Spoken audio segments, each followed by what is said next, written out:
And we're live. Congratulations, everybody. You made it through the week. Another week of fantastic food, food safety, food quality, putting food on the table of everyone in the world and making sure it's safe. And if no one else tells you this week, Jose and I are going to tell you, you did a really good job. And we appreciate all that you do. If you're new, this is the Food Safety Chat, and my name is Bryan Armentrout. Welcome. Pull up a chair. Every week, we do a chat with an expert in food safety, quality assurance, regulatory, all kinds of fun stuff. And we have a conversation because this isn't a lecture. This is a chat. And the best part of the show, and I'm sure Jose is going to agree with me on this, is the interaction. And lately, we've been getting some amazing interaction with our fellow participants in the audience. And with that, we'll kind of jump in here right away and say, first of all, good morning to Jose Sabal of Sabal Food Safety Consulting. How are you, sir? I'm very well, Bryan. I already heard that you are very happy today. Yes. And I love your background there because we're also doing this on World Food Safety Day. So everyone, congratulations. Food Safety Day. Everyone out there who's taking this seriously like we do, we all appreciate what you do. And so it's always nice. Whenever I see that logo too, it's like prepare for the unexpected. I always think of Monty Python and the Spanish Inquisition sketch, right? No one expects the Spanish Inquisition. Now, if you're a younger person and you haven't watched any of the Monty Python movies or the sketches, hilarious. They are. It's one of my favorite. Once you start watching Monty Python, then you really, really get hooked on them. So little segue there, but always be prepared for the unexpected. Yeah. So one of the things we love to do here on the chat with everybody, and I'm always amazed, is let us know where you're at in the world. Of course, I'm in Loveland, Colorado, where it's going to be a warm day today, which is a relative term for someone who lives in Southern Florida. It is going to be 92 here today. How are things looking for you, Jose? No, 92, Bryan? Yeah. Mm-hmm. Oh my goodness, that is very hot. I mean, right now we are in something like 80 something. You're going to be hotter than us. but no humidity. And at night, what's nice about Colorado, because of the low moisture content in the air, the temperature drops at night. So looking at my little thermometer here, it gets down to the mid 50s at night, which you guys never see. Yeah, I'm typing a hello to the group right now. Oh, there we go. Yep. It's interesting how it just says LinkedIn user for you. I don't quite understand why that is. I have no clue why that happens. And I need to type that into the LinkedIn because if I type that in the chat in StreamYard, it's not going through. Huh. It's weird. Well, it is what it is. It is what it is.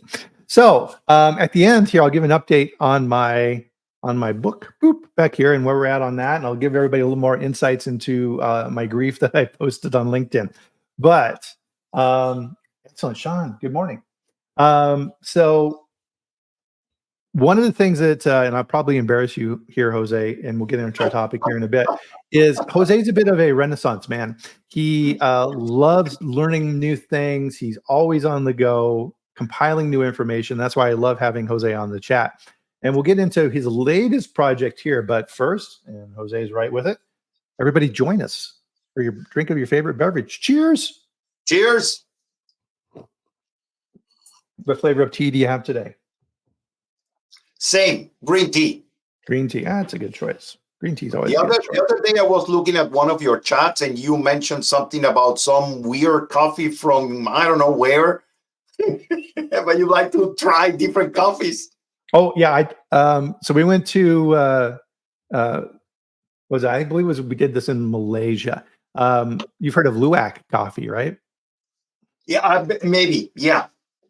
So yeah, that's the coffee that the I forget what the animal is. I'm sure somebody in the comments here will let us know. They eat the coffee beans, then they retrieve the coffee beans afterwards, and then I'm going to leave it at that. It's early in the morning. So I've tried Luwak coffee. Duncan, hello, Duncan, in the afternoon. So Duncan coming up here in the next quarter is going to be one of the guests on the chat. So Duncan's going to be in the hot seat coming up. So it'll be good to have him there. So Man, there's a ton to go over here, so let's just dive in. So one of the things, Jose, as we were preparing for the chat, is you've been working on, as we referenced earlier, some master's degree work. You've been doing some work in the legal areas to learn more about how the laws work, but you came across some very interesting information regarding risk assessment, correct? Yep. So look at this, Bryan. I'm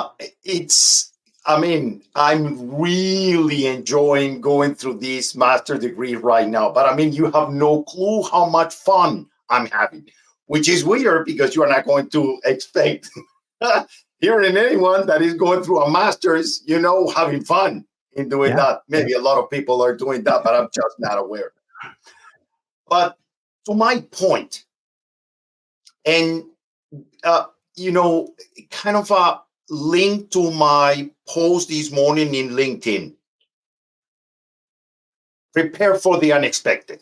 Mm-hmm. And you're going to say unexpected in food safety. Well, that doesn't make like a lot of sense because we basically rely on our hazard analysis and we rely on our GMPs for the unexpected. In theory, we got everything.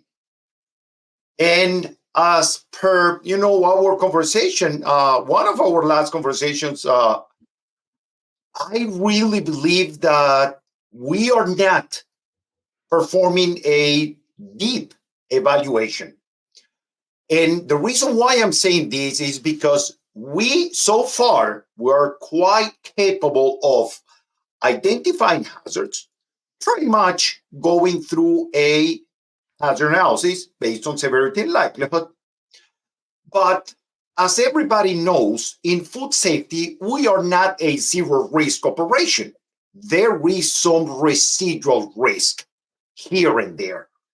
And my point, and which is a very good point for the prepare for the unexpected, is what about analyzing all of those residual risk? Right. Mm-hmm. That was the main of this conversation.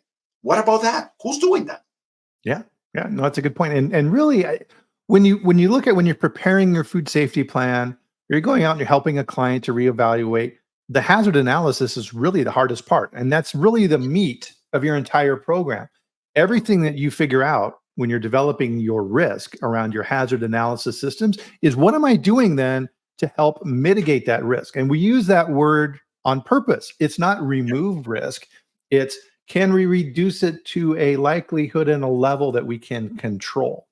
And it's never zero. Right? Driving to the grocery store is not zero risk. Something can happen, which is why you wear seatbelts and you have an airbag and these type of things, and why you have car insurance.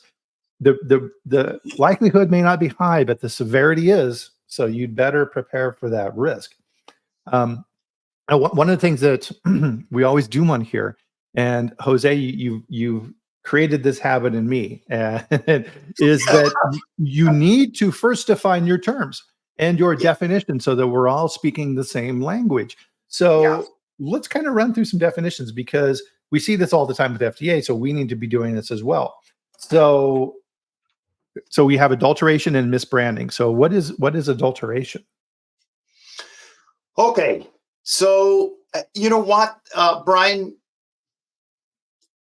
If you try to infer from reading the law what is adulteration, there is no specific, sentence that will define adulteration. Adulteration is defined by having many different events, and that's one of these terms that I would like to, include in our conversation today.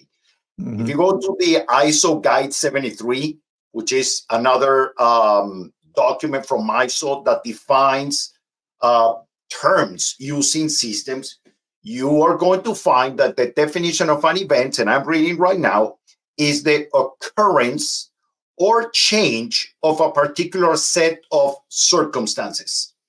Okay, so what is an event when you are processing, when you're dealing with food anywhere in the supply chain? It doesn't matter where you are. is the fact that the food at any point in time throughout the growing, throughout slaughter, throughout cooling of some produce, and then the packing houses, and then processing facilities, and warehouses and supermarkets in our own homes. And that's basically, I'm trying to somehow identify the entire supply chain, is that we will have events that will trigger the adulteration of the food. Interesting. So adulteration is it's very broad on purpose, and really it kind of comes back to, if there's something that causes food, well, what's food, right? That's a whole nother discussion. And what in that food causes it to be unfit for human consumption? Okay, so let me first, before addressing that topic, Bryan, let me go back, okay, to the adulteration topic. If you go to the law, you are going to find that one way that the product could be adulterated is one of the definitions, one of the examples of an event that will cause adulteration is that if the product contains any, in whole or in part, any filthy, putrid, or decomposed substance, or if for whatever any other reason, the product is just identified as unfit for food, the product is adulterated. And adulteration is a prohibited act in the law. Right. So guess what? For those of us that are using, for example, food grade oil or food grade grease in our processing equipment, any residue of those, any of those two, that is identified in the finished product is evidence of adulteration. The product is unfit for food. Why? Well, I mean, if we go to the supermarket, we cannot purchase food grade grease or food grade oil there. Why? Because it's not food. Right. Simple. So is the product adulterated? Yes. Why? It contains something that is not food.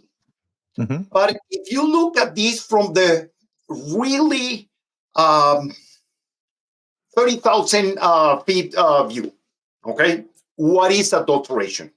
Is when your product, the one that is being handled, is being processed, is being whatever, is not in compliance with all of those characteristics that the product is supposed to have at that point in time.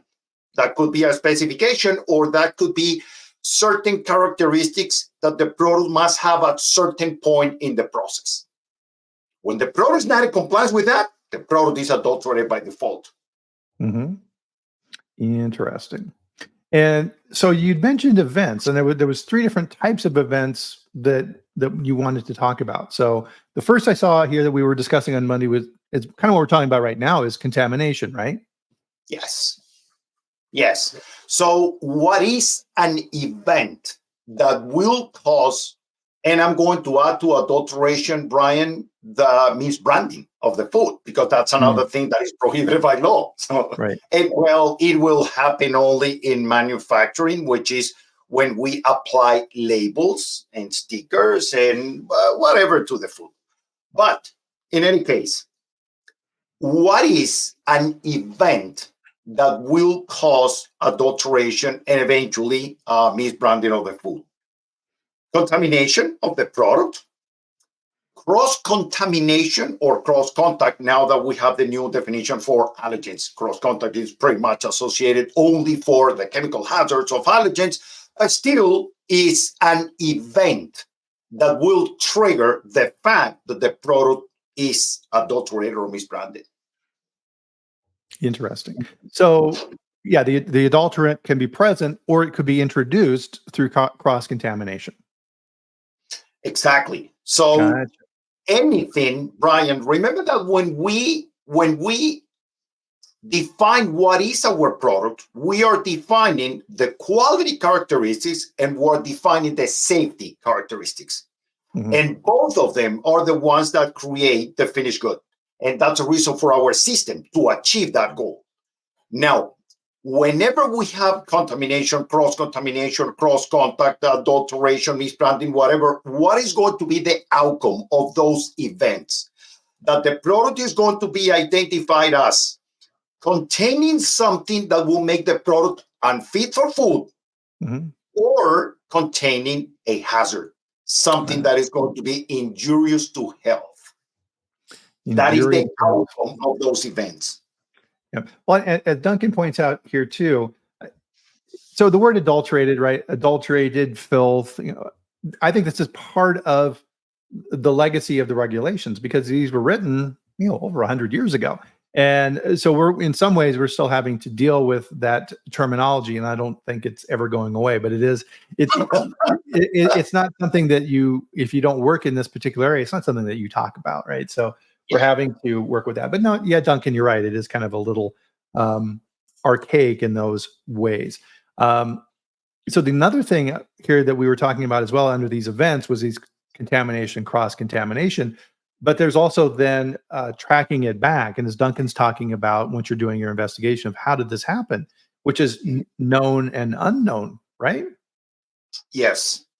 Yes. So look at this, Bryan. One of the really interesting points that I'm figuring out going through this master degree is that when we control, we have several, we actually have 4 types of controls. Controls is kind of a generic terminology. We can do something to prevent an event from happening, okay? And in that case, we expect that the outcome, because it's prevention, is going to be 0, which, I mean, in engineering, 0 is not going to exist, as well as 100. But okay, but the intention is going to be 0. If we try to eliminate something, an event, the outcome will be 0. The expectation is at 0. But the most typical type of controls that we put for events is controls that will reduce the hazard, in our case, to an acceptable level. That meaning of the meaning of an acceptable level, you already know that you are not going to get 0. There will be some residual risk after the successful performance of the control. You are going to still have some residual risk, but you need to prove the successful performance, and that is the validation of the process. Okay, and of course, the performance of the control and the verification of the control. But to my point, we will always have, by default, some residual risk after the performance of a very effective control. And I'm saying this, I'm highlighting the very effective control, because if we have a risk like this, and we apply the control and we reduce, assuming that the control is validated, we're going to reduce to this. Assuming that this is acceptable, fine. This is our residual risk. But in many cases, which is one of the unexpected things that may happen in food safety, is that you believe that your control is working. You believe that you're going to be reduced to this level. But the reality is, because of a lack of checking and having enough evidence, statistical evidence of the outcome of our processes, the residual risk is not this. It's this, or this, or this, or more, or your control could not be effective at all. Interesting. I think part of it too, relative to expected and unexpected risk. I think for the unexpected piece, that's where you get these growth in these areas. So I think a good example of this would be, okay, well, I'm controlling risk in my incoming raw material for, let's say, a food grade oil, as we're talking about oils again. So I'm using sunflower oil in my process, and I understand the risks associated with the hazard analysis, the chemical, physical, microbiological risks of the oil, and I'm controlling for those risks. Those are known. Well, unknown would be, let's say, food fraud. So an unscrupulous dealer is selling me an oil and misbranding it, calling it sunflower oil when it's really some other type of unknown oil. And I don't know that risk. And that risk goes up depending on the supply chain. So that can then become additive in that way. So if you have a very complex supply chain for this oil, where it goes from grower to distributor to processor to exporter to and every piece that you move in that chain is another potential element of risk. And you don't know that. Yes, you are increasing the risk the longer the supply chain is. 100% with you. Mhm. Now look at this, Brian. In a risk assessment. So what is the definition of risk? Mm. Is the effect of uncertainty. And I'm citing ISO 31000. The effects of uncertainty. Effects are by default non-conformities. That's a word that I'm going to use. Non-conformities, deviations, incidents, problems, issues that are having and are preventing you from complying with the requirements applicable to your system. And the effects of uncertainty, that uncertainty is the one that we need to analyze. Why? Right. Because look at what we're doing right now, Brian. We are saying, fine. For example, the FDA says that whatever, if we are working in a wet environment because we're cleaning with water, we should be adding to our hazard analysis Listeria monocytogenes because it's the typical organism in wet environments. And we're supposed to set up a supply chain preventive control, and we're supposed to verify the effectiveness of those controls with an environmental monitoring program. Okay? And I'm going to say, fine, yes, in your hazard analysis, that is one way that we can actually address risk. You go back, you perform a search, you find out which are some hazards linked to certain events, and then determine if that is possible to happen to you and add those as, and well, for us in FDA right now with the preventive controls, add those to your hazard analysis as known or reasonably foreseeable hazard that you need to analyze. Yes, and I think that second sentence, the second part of your sentence, there is the important part. Unexpected, right? So it's kind of like Sean makes a good comment here. Welcome, Sean. Is sealed bearings. So you have in your production facility bearings that are in motors and things of this that can be in very close contact with food. It should operate within expected parameters for keeping that bearing sealed, keeping the oils out of that product.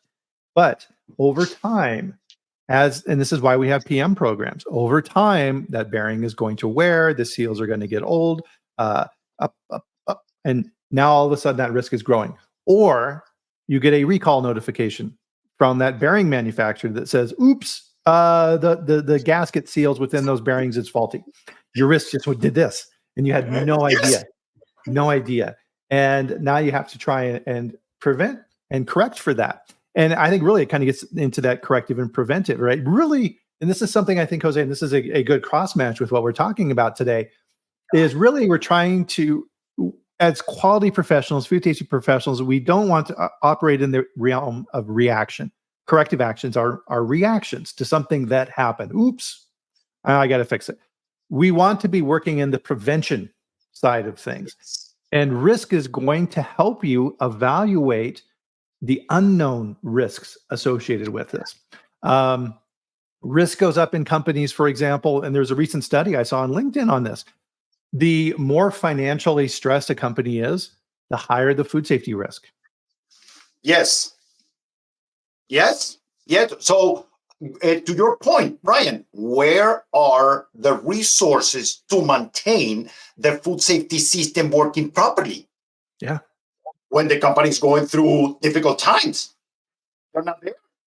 Are you increasing the risk? Yes. Can you expect the unexpected? Yes. Mm-hmm. And that's the important thing with it. I think that's the theme of what we're talking about today. we reference this in other conversations on how we manage our processes. You cannot create a food safety plan and say, I'm so proud of myself. The work is done. The food safety plan is created. I can now put it on the shelf and we are safe. No, Yeah. no, that's your starting point. That's your starting point. And Yep. that's why you have to have team meetings and you are constantly evaluating your systems. Has my risk changed? Yep. Risk, Bryan, is as dynamic as the system, and it's going to change on an hourly basis. I'm going to tell you that. So if we're not on top of that, it's not going to happen. People can expect the unexpected. It will happen. Okay. So one way to identify those known or reasonably foreseeable hazards is, yes, looking back and see what happened to other people and what is happening in industry, what is happening with products similar to ours, and so on. Yeah. But the second thing, Bryan, which is what is really amazing about the master class, is about random and not expected things that will happen. And they will happen.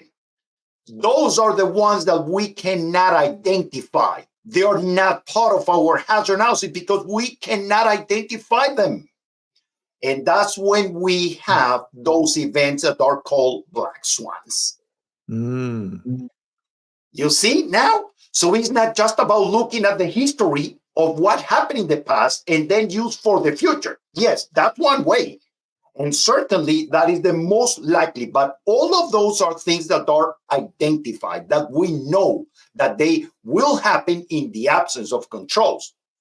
But the second portion is that we can never say, because it has never happened to me, it will never happen in the future. I was reading a warning letter that was sent by the FDA to someone that the guys do not have, they produce ready-to-eat product exposed to the environment before packaging, and they do not have the environmental hazards added to the hazard analysis. And the FDA went there and gave them a warning letter because you cannot say that because it never happened to you, it won't happen in the future. There is no correlation between those two things. That's one of my pet peeves. If I'm talking with, and this happens more with people who don't understand risk and who don't work in food safety. We need to do this for food safety or whatever. You're talking with senior management. And if someone says, well, we never had a problem before, Bryan. Okay, that person doesn't understand. Right? Red flag number one. Oh my goodness.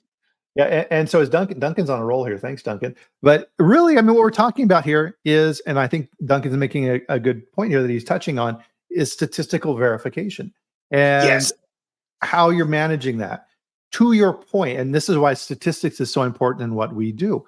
Part of the problem is do this exercise. There's plenty of programs online where you can determine sample size for a lot. And you can go in and say, okay, Mr. Computer, I would like to know how many samples at a 95% confidence limit with these parameters for a batch size of 100,000 units. How many samples do I need to pull to be statistically significant at that level? Thousands of samples. And no business is going to do that.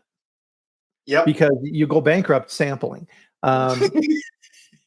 So you have to figure out what level of risk for these particular parameters am I willing to tolerate? And you have to evaluate that based upon all of these elements, the known, and what we're talking about here today, the unknown, because the unknown is what gets you. Yeah. So to your point and to Duncan's point, Bryan, look at this. In food industry, we receive an ingredient. And we receive with the ingredient, and I'm going to use as an example, black pepper. And we receive ready-to-eat grounded black pepper. And we receive a COA that says no salmonella was detected in this lot. And let's say that there is another COA that says no aflatoxin detected in this lot. Let's say, Okay. what is everybody doing right now? We are doing right now as a community. Oh, COA with saying that no salmonella present, good to go. Use the ingredients. Okay. And it is possible, likely, I'm going to say that you read one of my latest posts of this FDA warning letter that was sent to a company in China. Because when the FDA went there and they were looking for the support for the COA that they generated to sell the product, there was no testing. And the guy said, no, we're sending the COA saying that there is nothing there, but we don't have the background. We don't have the evidence to prove that. Uh-huh. So in that case, what is the residual risk? 100%. Yes. Are you going to have salmonella at some point in that product? Yes, you will. 100%. Mhm. So the hazard was not reduced because you receive a COA, unless you verify that those COAs are really, are the reality. The Right. product Yeah. Or let's say, for example, you talk to that, and there is a salmonella recall going on right now for pepper. And you talk with them and you say, okay, you send us a COA. Yes. And you test. We'll say in this example, yes, they do. Yes, we test. Great. What's your sample size? Oh, well, we test 25 grams every year. What? No, right? And what methodology do they use? And all of these type of activities that you need to, and this is why within FSVP, for example, okay, fine. You ask for the information on your food safety plan, verify it. How do they actually manage this? Because of what we're talking about here, unknown risk. So as we look at this list of things that are unexpected, the first point that you made on it, what we've been talking about, Jose, is know the law. And laws are not regulation. Yeah. So let me add something to your last comment before getting there, Bryan. Okay. So you mentioned about the COA. Let's say that we receive a COA and that the COA is the real result of a test that was performed. Okay. Mm-hmm. We have a lot. We took a sample from that lot. We test the sample, and the sample says Listeria, Salmonella, whatever that is, not detected in, what was that, 375 grams? Right. Yeah. So for class 2, yeah. Okay. There you go. So not detected. Well, what is the residual risk? For a lot of us in the food industry, we're going to say, oh, the COA says that Salmonella was not detected. Fine, we can use it. Well, let's use the statistics to understand what that COA is saying. So they took 375 grams out of what? What was the entire lot? Oh, say the entire lot was 1 million grams. 1 ton of product. 1 million grams is not that much, actually. 1 ton of product. And I'm talking, I'm not talking 1 ton in imperial, but metric. Metric ton, yeah. Yeah, 1,000 kilos, 1 ton. Okay. So what is the representation? Well, divide 375 by 1 million. And the result is 0.00 something 375, pretty much, something like that. Okay. So you want to learn what is your residual risk? With that COA, you just prove that 0.0, most likely 0.003% of the lot that you're receiving is not adulterated, which means that 99.97% of the lot could be adulterated. So are you really reducing the risk to an acceptable level by receiving a COA for 375 grams? Mm-hmm. Right. And Duncan's message, kind of touching on this as well. And this is the mistake they made at PCA, for example, is okay, oh, we failed the test. Let's do some retesting. And let's keep on the micro subject here. So, oh, we had a hit on micro. Okay, let's pull some more samples, and the subsequent samples are fine. That doesn't invalidate the first positive. The second are fine. No, yeah, and I think this is something that non-technical people, we need to understand and explain to them, because micro is very different than chemical, and that micro is it's not a uniform sample. So if you're looking at pH, within a sample lot, it's probably your level of confidence is going to be much higher in that result. Micro is here, right? You're trying to find that pocket. And to your point earlier, present, not present, not present, not present, present. Doesn't mean that first result is invalid.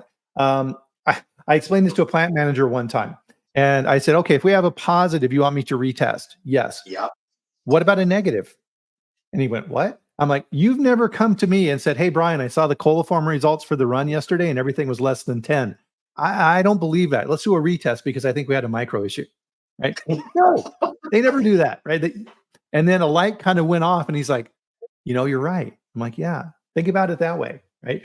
You can't invalidate that result. And that's why if FDA, for example, you have a hit, as you were talking about earlier, in your environmental testing, listeria, and you do more sampling and those are all negative, that does not invalidate that first positive ever. Bryan, and what about the percentage of potential, percentage of having a result that is not the right one? Because there is no test that is 100% perfect.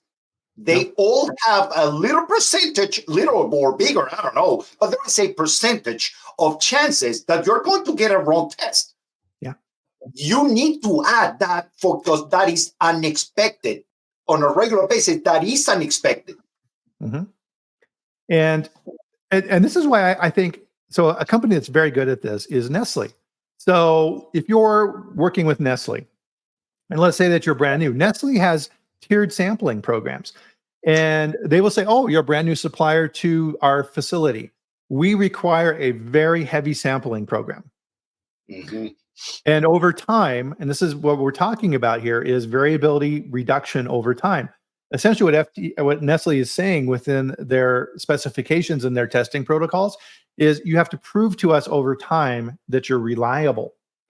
Yes. As Sean's talking about here, you cannot rely on snapshots. And Nestle says, okay, over a period of time, if you demonstrate that you have consistency, well, now you're reducing your variability. Oh, great. We're going to move you down to this testing tier. And finally, we're going to move you down to this testing tier, our most trusted suppliers. We don't have to pull as many samples as we did. Now, guess what? If you have a hit, Nestle says, oh, you're back up here. Now we're going to go back to heavier sampling because you've demonstrated variability in your process. That's really smart. Well, it's the outcome of reality, is the outcome of the residual risk that is there just because of the test result.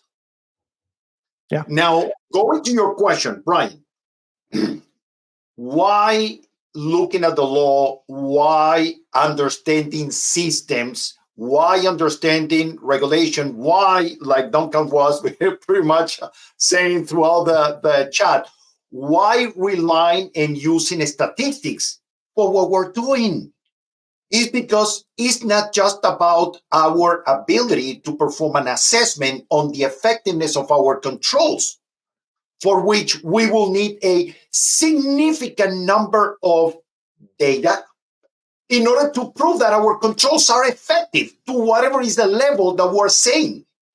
Is our ability to grab that residual risk and make sure, like you were perfectly describing right now with Nestle, that we are constantly assessing that residual risk according to all of the data that we have. Right. Well, and it's very interesting because there's a theme developing around this conversation, right? So we're taking an abstract concept and making it real. We're concretizing it.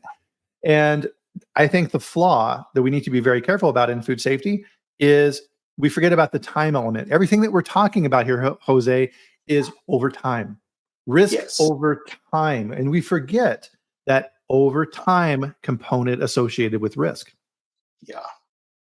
Yep. I remember, and this is funny to mention, but it's a very good point to describe now. I was helping a company in Miami, and they mentioned that for whatever, I don't recall, 10 years to say something. They always receive product from this company in Spain, perfect, labeling perfect, weights perfect, the taste, and everything was perfect. Suddenly, they start having issues. Oh my goodness, the product came with the wrong label. The product came and it was low acid canned food, but they were not fully filled. And sometimes the label says that is tuna with water, and it was tuna with oil. And then the product was not tuna. In certain cases, it was sardines and that kind of stuff. And say, my goodness, after 10 years, why this is going on? So this lady start checking and investigating, and it happens that they change the person that used to be the director of quality control. Mm-hmm. Yes, that person said, okay, time to retire. And the company decided to hire someone coming out of the school right away, no experience at all, as a head of quality department.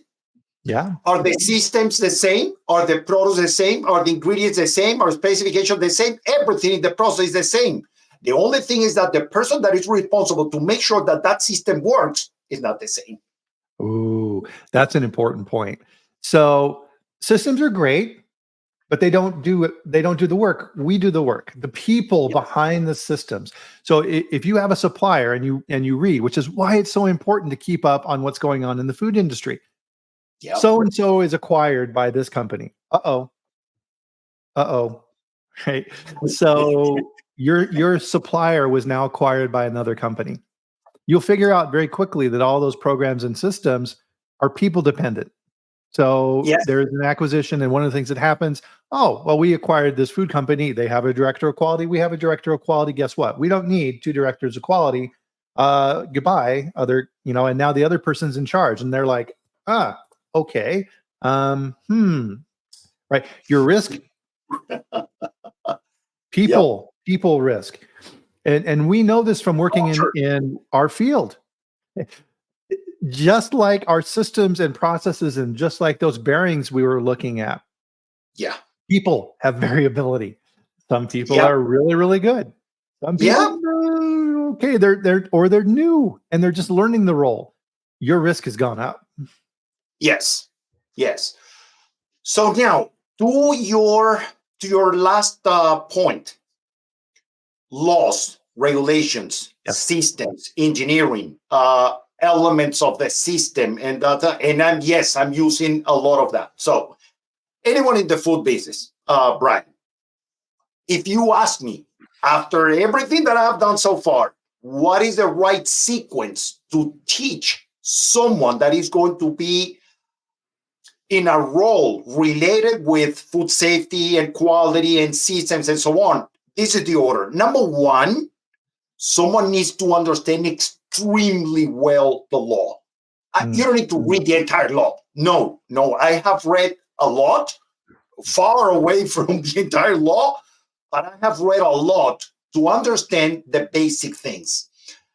If you develop systems, we rely on definitions. And you mentioned this this morning when we started about definitions in a system.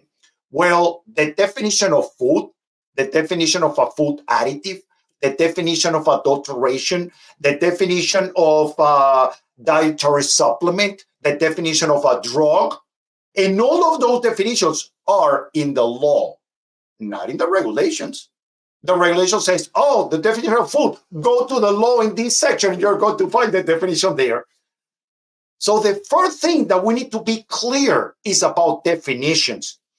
I was attending a webinar for corrections and corrective actions and preventive actions a few days ago. And we still have the same issue.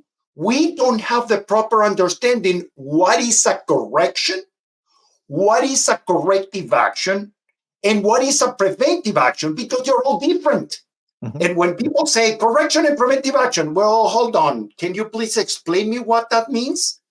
Because If you have a deviation after the correction, you will implement your corrective action. But without deviations, if there is a trend that indicates that in the future we will have a deviation, you implement preventive actions, not corrective actions. And that is the definition in ISO. So are we standardizing the definitions that we're using in our systems and using ISO as a reference because it's already written? Yeah. Yep. We need to speak the same language. So to the bearing example earlier, a bearing in a motor fails, right? Corrective actions. Okay, you replace the bearing, you clean the equipment, and you keep running. Why? Why did that fail? The preventive. So you go to maintenance and you talk with the maintenance team and say, well, that bearing failed very early. Yes, that was unexpected. Why? Well, it turns out that we changed vendors for our bearings. Oh, so now our risk has increased because we have an inferior bearing. Where else are these bearings? Where else are these bearings? That's the follow-up question. That's the preventive side of things. Okay, if this bearing failed, where else are these bad bearings? We need to go out and correct that to prevent an issue in the future. Yep. So, I mean, let me fine tune your example. I was auditing at some point years ago. I was auditing a company that they pack different sizes of shrimp. They're located here in Florida. They receive the shrimp from, the sea, salt water. And they select the shrimp by size and they sell the shrimp, and that's it. Very simple operation. They purchase an equipment made in Italy that was designed for freshwater shrimp, not saltwater. The manual of the equipment, I read the manual. It was part of the job when I was auditing. So the manual says that you need to change the bearings of the equipment once every 5 years. Mm-hmm. So they created a preventive maintenance, and they say we're going to change the bearings every 5 years. When I was going through the section of corrections and corrective actions, they have to change the bearings after, I don't recall exactly, I'm going to say 2.5 years. And when they did that, they were SQF. They never changed the schedule to 2.5 years. So I raised a non-conformity because of that. They're supposed to be doing that. But the question, if you're an engineer and that is your case, the question is why the bearing was not lasting the 5 years that the manufacturer says. One of the factors, one of the root causes is because we were using saltwater shrimp and not freshwater shrimp. Mm-hmm. That could be, most likely. It's for sure it's going to be a factor there. But now look at what happened, Bryan. So the maintenance guy called purchasing department and say, hey, we need a bearing with this and this and these sizes. Done.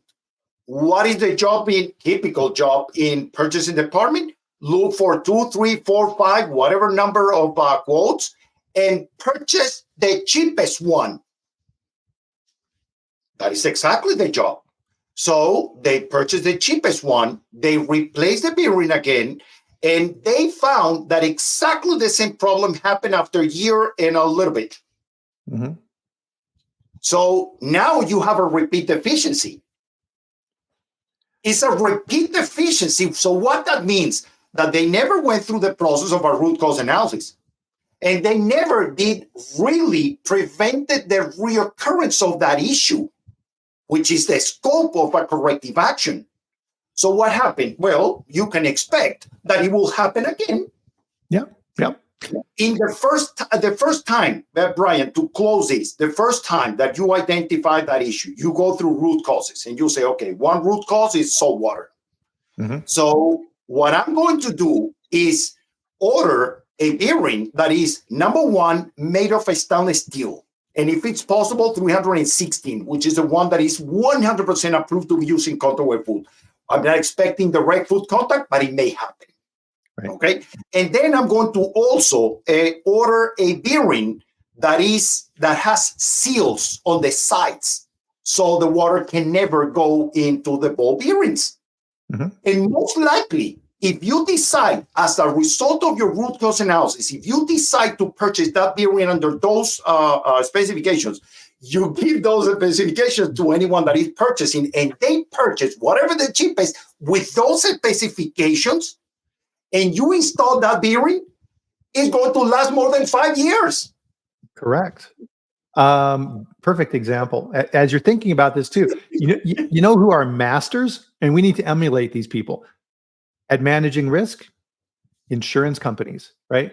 Go downtown into any major city where an insurance company is located. What's the biggest building downtown? Insurance companies. Yeah. Why? Because their business is risk. That's why it's like if you contact an insurance company and say, hello, I would like to have some car insurance. They ask you all kinds of questions because they understand the risk they understand the static risk associated with the vehicle you're driving. Oh, what type of car do you have, Mr. Armentrout? Oh, here it is. Yeah. Okay. I understand the risk of that car. I want to know, as an insurance company, the risk about you. Okay, Mr. Armentrout, what's your driving record? Oh, I'm I've had 10 tickets in the last 5 years. Oh, okay. Any of those DUIs? Yeah, I had a DUI. Right. Risk.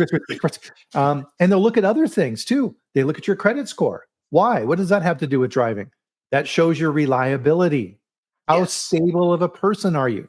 And they roll all of these factors in to figure out your premium. That's your risk assessment. Congratulations, Mr. Armentrout. You're a high risk. Here's your premium. Right? Versus the little old lady who has a car that she takes once a week to the supermarket. Right? Insurance companies win. They always win because they understand risk. Yes.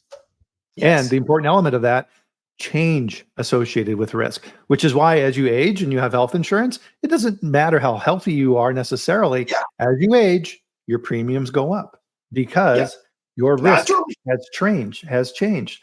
Everything changes. And I think our theme for our conversation here is change over time. And I think in the food business, when we're looking at risk and hazard assessments, we don't do a good job of looking at risk over time.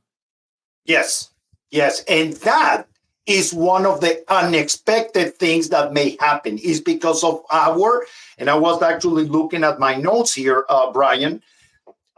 You and me have been talking about Kroger and Dunning several times in many different things. It's the same. And I have a quote here from the research paper. It says, people reach erroneous conclusions and make unfortunate choices, but their incompetence robs them from the ability to realize it. That was one of the conclusions of that paper. The fact that we are taking a preventive control for human food, a HACCP class, an allergen management class, the fact that I'm going right now through the master degrees in risk management, or that I attended to a class for lawyers in Washington, D.C., that is a class, Bryan. That is a class. And do I have a certificate? Yes, I do have one. Does that mean that I'm really using that information to start thinking about that, how that is going to impact my consulting business and my teaching activities and eventually events like this one, and share not only the knowledge, but share the actual use of the concepts? That's when we really need to think about. We are very proud as humans. We're very proud of our achievements in taking those classes. But one thing is taking a class and gathering the knowledge, and a totally different one is being capable of implementing that. Yes. And so part of this is as people who are managing risk is continually evaluating risk. Why do I post 2 or 3 times a week in the locals group recalls? Because that is an element of risk. Is what are the new elements I need to be aware of and looking at? Based upon that research and that information, will I ever purchase enoki mushrooms? Oh my God, no. Do I normally eat them? No. But now I know that there are almost every single month, there's a recall for imported enoki mushrooms for listeria. Yes. Right. The risk of that occurring very, very high. So I don't care. And this is part of what we preach on this show as well, Jose, is if I work in an enoki mushroom plant in China and I have pristine programs and all of these type of things, that's great. But the categorical risk is high. Yes. As a consumer, I don't know, right? And then again, now we're back to statistics again. I don't know which are the good suppliers and the bad suppliers. Therefore, I'm going to avoid them all. Yeah, pretty much. Yeah. So you need to look at it from the consumer view as well. This is a ton to pull in, but I think part of our messaging here, and we'll bring this back up to the 30,000 foot, is change, right? Prepare that nice message for this food safety day. Prepare for the unexpected. Unexpected is risk. Yes, unexpected risk. The things that you are not expecting, the black swans. Yes. And speaking of that, and so I promised it's here at the end of the chat, was I'd posted here a few days ago that my book, so this guy back here, was taken off Amazon. Unexpected risk. I got an email from Amazon that says, we have removed your book from our site because we think this is uncopyrighted material and blah, blah, blah. And I'm like, what? And so now all of a sudden, my risk profile had changed. My book had been removed from the site. So I had to try and negotiate through email to find out what was wrong. And they did a very, very poor job of trying to explain it. The only way I really found out was from talking with another friend of mine who said Amazon is getting a high level of people who are creating new books with AI. So they're not really writing the book. They're just saying, hey, AI, write me a book on this subject. And AI goes out and takes all these things from other different people, copyrighted material from other people, and prepares a book. And I didn't know this at the time. And that's why they flagged it, because of one field in there that they didn't like in my site for how you manage the book. And so they pulled it. And I could not convince them that I wrote this book. And eventually they said, nope, we made our decision, go away. All right, so that's Amazon. But actually, this was a blessing in disguise, because it also allowed me to go back and re-edit and revise my book and put in all kinds of new fancy graphics, and it's got color in it now. So it was a good thing. So part of this is you also have to, once risk happens, it happens. You have to adjust and take that new information into account now for the future. So have I gone back through with the resubmission? Yes. The book is now back on the site. Have I taken steps in there to hopefully mitigate that risk of Amazon doing that again? I hope so, right? I don't want it to get pulled down again. That would be disastrous. Yes. So kind of like you said, to close the conversation, I can realize that we're getting closer to our end of the chat. So we do have known or reasonably foreseeable hazards for which we will go through the process of a risk assessment based on severity and likelihood. Yes, but those are known hazards or reasonably foreseeable. But there will be some events that are not reasonably foreseeable, that are known, and that they are 100% unexpected. What do you do in those cases? And from risk management, I can tell you that the preparation of a crisis management program is critical, because that is the way that you deal with those unexpected things. Because like you said, Bryan, once it happens, it happened. You just need to deal with that thing the best you can. Are you prepared for that? Right. And a closing thought for me on this, for everybody, and this is an important lesson, is you need to, as the food safety professional in your company, explain this to other groups so that they understand risk, because you don't want to be put in a position where an event happens and then people say, oh, well, quality must have failed because that happened. No, you cannot guarantee 100%. No one can. So you need to make sure the organization understands that you're managing risk. You have car insurance. Could you get in a wreck? Yes. Right. Will it be your fault? Probably not. Right. A teenage driver rear ends you while you're at a stoplight. Who knows? But it's never 100%. So you need to make sure they understand that. And in organizations, they'll say something like, oh, well, we had a quality issue. Right. And they'll try and say that example of risk that manifested in that situation is somehow your fault. No, it's not. You need to make sure that they understand that, or you'll be put in a awkward position. Yep. Yeah. Yep. Perfect. So I'm going to put here in the chat a link, a giant link to the new book. So please, if you've already purchased it, one of the things that can help out, one of the algorithms on Amazon is reviews. So go in there and review. So Jose said he was having some problems, so it may not work. Let me know if that happens. You may not need it, but you may know someone else who needs this book. So anything that you can do to help me get my book back up where it needs to be, I would appreciate that. So with that, Jose, we're out of time already. Yes. But before we go, I'd be remiss if I didn't ask this. What about yourself? Is there anything coming up that you would like to let people know about? Well, I mean, by going, the master is about generic management of risk. So the classes are risk in industries, general risk of, I don't know, OSHA risk, for example. This month are risk, financial risk. And I went through a lot of backgrounds and a lot of things that potentially, because we live in a system world, will somehow impact our companies. I remember at the university, one of my professors says, guys, what do you think why we have systems in place? And people will start asking things and saying, opinions and so on. And he said, well, you're right, but you remember one thing. Companies are created to make money, and we develop systems to achieve that goal.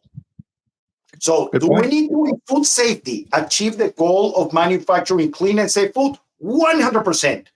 But by doing that is how we allow the company to make money. So no deviations.